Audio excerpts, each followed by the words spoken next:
All right, welcome to Tuesday Notary Titans. We want to take it to the next level, those deeper questions that you might have, not just about what type of printer to use or what kind of stamp to use, but what kind of mindset does it take to succeed? How do you overcome fear in the face of adversity and change? Because there's a lot of that happening right now. Anytime you invest in a conference like this, or a class, a course, when you buy a book, what you're really buying is perspective.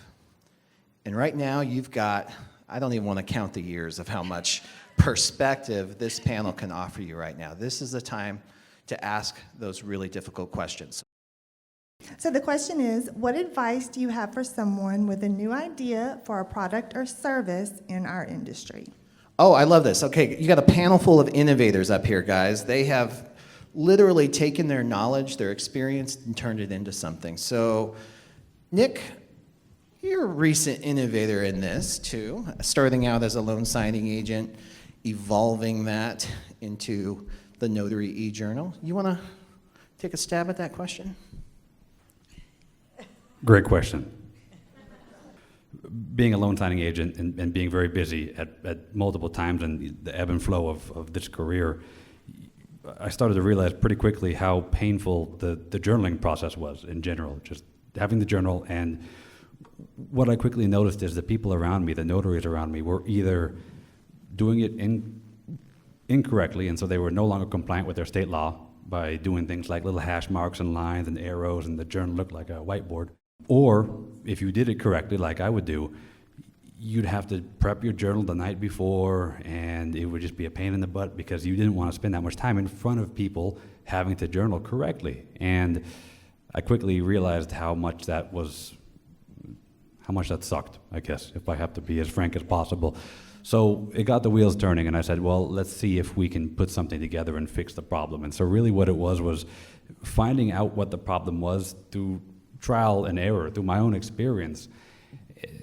And I think that's what has made our platform and our product successful, is because it started off with a real problem I had, and then I realized quickly that we were getting a lot of users from all these other states. It wasn't just California, and so we were solving a real problem, which is just a more efficient journaling solution that provides a better ecosystem for you to capture that data and then securely store it. And I think that's probably, I'd have to say, the starting point is make sure the problem that you're trying to address is one that's real and that you have probably experienced before, and it's a real pain point. Because I do talk to a lot of people who say, I've got this great idea, and the idea might not really be addressing an actual problem. It might sound like it is. Maybe they created that problem so that they could solve the problem with their great idea.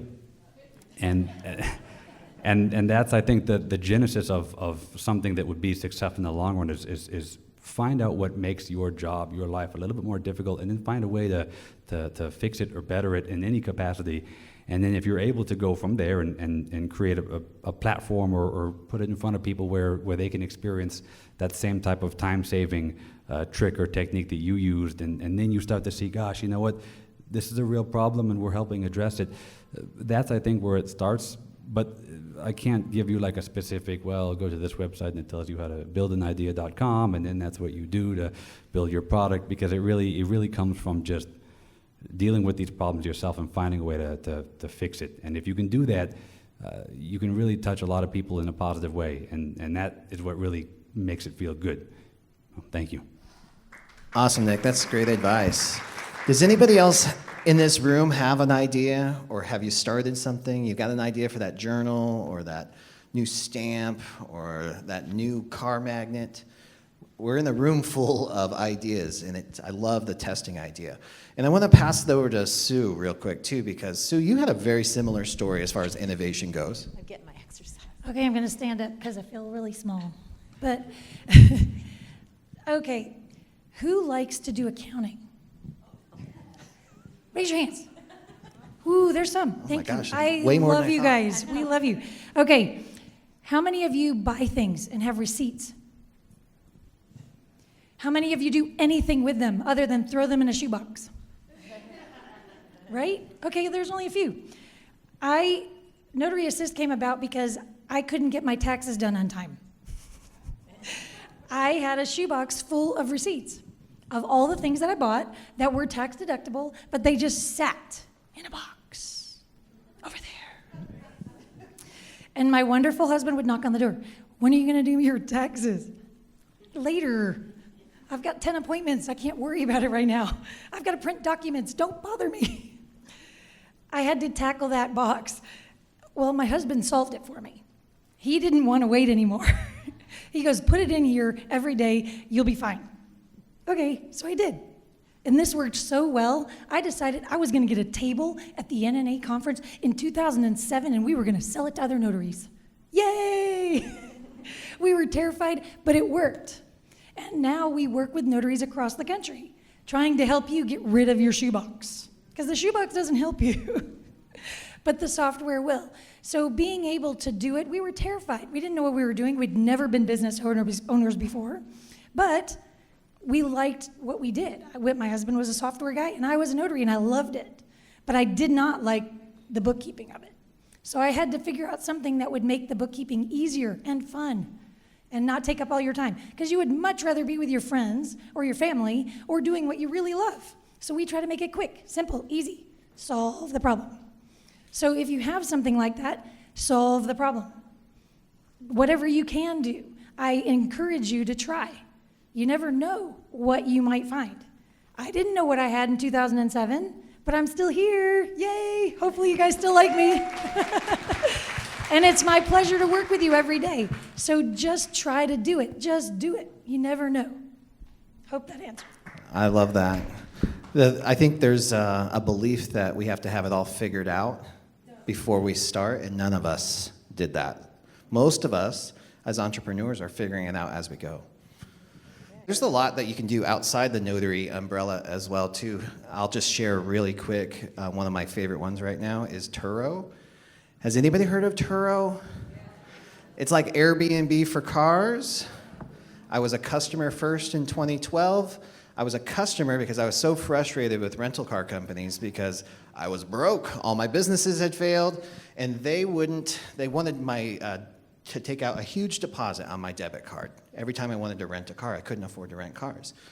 So I went to Turo, and it was so easy. I prepaid for everything. I bought their insurance. I used it for years. As a notary, it saved my hide so many times. My car wouldn't start. I get a flat tire. It gets in an accident. It's out of commission for a few weeks. I can jump on Turo and have a car sometimes within an hour. Totally saved my hide. Then, as an entrepreneur, I just started this too. I've been a customer since 2012, and I just started renting my cars on Turo. And that has been an awesome cash flow, somewhere between $3,000 or $4,000 a month with 3 cars on it. So if you have extra cars, or if you have a car that you don't use as often, you have total control over it. So check it out. Go to Turo.com, Turo.com. Check it out. Read the terms and conditions. It's not for everybody. So can you share with our group the secret to escrow direct business? Oh, great question. Sorry, is that me or? No, that was. Are we competing? Are we competing? Excellent question, and yes, right up my alley. And I have 3 words for that. Building authentic relationships. That's how you secure those escrow direct.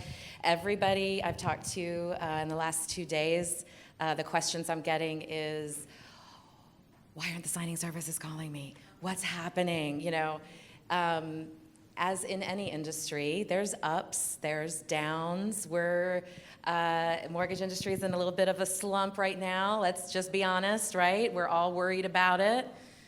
And so people are looking back to direct escrow clientele because even though the refinance boom has come to an end, we've all made a lot of money off the last 2 years, right? It will come back at some point. It's going to happen again. But we're all looking at how can we get these home builder or get these escrow direct clients, and not just because they pay well, and or better sometimes than the signing services. But it's a lasting relationship. It's something that you can work toward building. And the best thing I can advise you to do is just getting out there and building relationships with people. You hear politicians say all the time, like, oh, we got to go shake hands and kiss babies, right? If you're going to build authentic relationships, you've got to get out there and shake hands and introduce yourself. Let everybody you know that you have a mobile notary business, that you're a loan signing agent. Be loud and proud about it. The one thing I hate hearing, and I think you mentioned this yesterday in your talk, when we have this feeling as notaries like, oh, I'm just a notary. Has anybody ever thought that about themselves in this room? I'm just a notary, right? I did. I was scared to death to go in and introduce myself and my business to title offices. We're not just notaries. This is a very, very important part of the real estate industry. What we are doing matters a lot. Right now, we have, what was it, January of 2022, there was 1.9 million home building permits pulled in this country. 1.9 million. Go get that business. Go find those home builders. Go find the escrow businesses that support them. Let them know loudly and proudly that you are the CEO of your business, that you have the experience to help them and collaborate with them. You know, not necessarily don't take no for an answer, but be loud and proud about what you're doing and let them know that you want to get in there and help them support their business so they can close more loans and make more money. So, very long answer to your question, Michelle, is get out there and build relationships, shake hands, let them know what you're doing, and you will be surprised how many people jump up and say, I want to help you. I want to help you. I want to support you in your business. It's amazing to me the feedback I get from people when I just ask, hey, you give me a shot?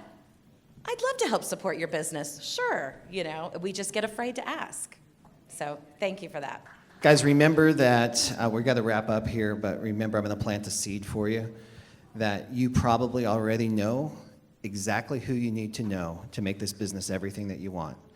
And if it's not that person, it's probably someone they know. Like 1 degree of separation, remember that. Cultivate your relationships. We work hard to bring them into our orbit. Take care of them when they're here. Stay in touch and keep yourself top of mind. Guys, will you give me a round of applause to our panelists, please? Thank you all so much for agreeing to be here and to make NBB possible.